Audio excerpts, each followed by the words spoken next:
Башку вниз опустил.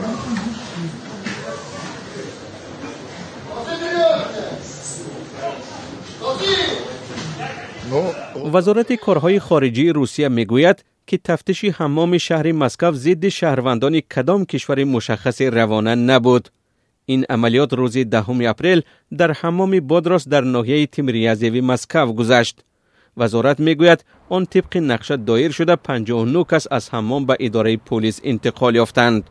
از این بین 25 نفر برای ویران نمودن شرایط بود و باش شهروندان خارجی در روسیه به جوابگری کشیده می شوند. نشر نوارهای عملیات پلیس روسیه در حمام صاحبکار قرغیز که در میان مهاجران معروف بوده است باعث به اعتراضهای شدید در جامعه قرغیزستان شد.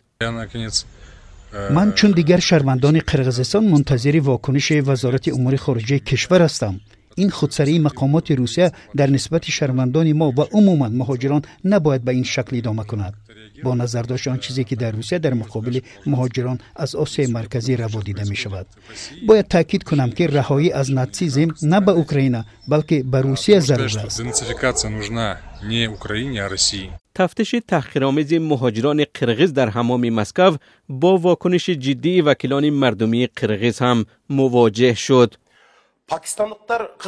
می خواهم حادثه لطوکوب دانشجویان پاکستانی را خاطر نشان کنم که در کشور ما روی داده بود. معاون سروزیر ما با پاکستانی ها واخورده از آنها عذر خواست. فعالان قرغیز به آنها غذا برده معذرت خواستند. وزیر امور خارجه پاکستان به بشکک آمد و سروزیر پاکستان ابراز نگرانی کرد. سروزیر ما چیکار کرد؟ حتی وقت پاکستانی ها را زدن من هم به میدان برآمده گفتم به خارجی ها نرسید. اگر تبهکاری کرده باشند طبق قانون جواب میدهند. آیا در روسیه یگان منصبدار چیزی گفت؟ آیا یگان نفری آنها اظهار تأسف کرده است؟ بعد از یورش پلیس صاحب حمام نوارهای را نشر نموده یادآور شد که تحقیر و لطوکوب مهاجران 5 ساعت ادامه یافته. همزمان با آن افسران روس به مثل غارتگران خزینه حمام را باز و تجهیزات آن را ویران کردند.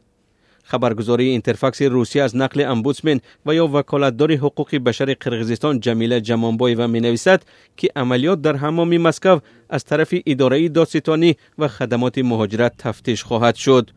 جمانبایو این مسئله را با وکالتدار حقوق بشر روسیه تاتیانا ماسکالکووا بررسی کرده است. وی به مقامدار روس درباره معامله نامناسب خدمات مرزبانی و گمرک روسیه با مهاجران در فرودگاه ها نیز اشاره کرده است.